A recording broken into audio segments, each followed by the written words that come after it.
Per recuperare una parte del bottino hanno utilizzato addirittura gli escavatori dei vigili del fuoco, perché i soldi erano sotterrati nei giardini delle abitazioni degli indagati. I carabinieri di Padova, Treviso e Bolzano hanno fermato 7 persone sospettate di far parte di una banda specializzata in furti ai bancomat e che faceva esplodere con ordigni artigianali realizzati con la polvere pirica che estraevano dai fuochi d'artificio prodotti in una fabbrica di Napoli.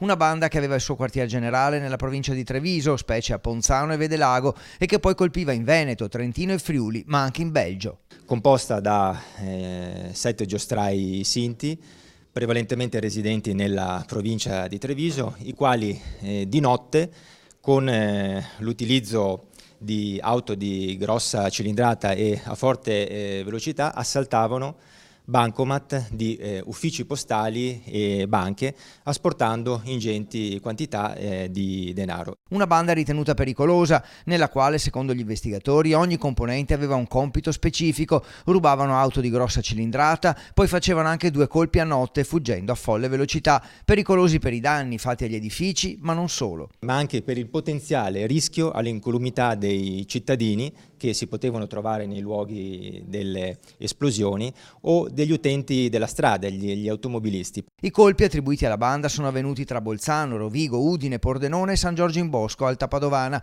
per un totale di oltre 300.000 euro, bottino in parte recuperato. È stato ritrovato interrato, quindi è stata fatta un'opera di scavo mediante escavatori. Si parla di un rinvenimento che in un caso è di 140.000 euro, nell'altro di 60.000 euro. Per molti di loro si tratta di profili già noti alle forze dell'ordine, anche imparentati tra loro, protagonisti di fatti di cronaca gravi. In un caso trattasi di un soggetto che ha anche alle spalle numerosi anni di reclusione, quindi di carcere, e che non appena scarcerato non ha esitato a riprendere l'attività delittuosa.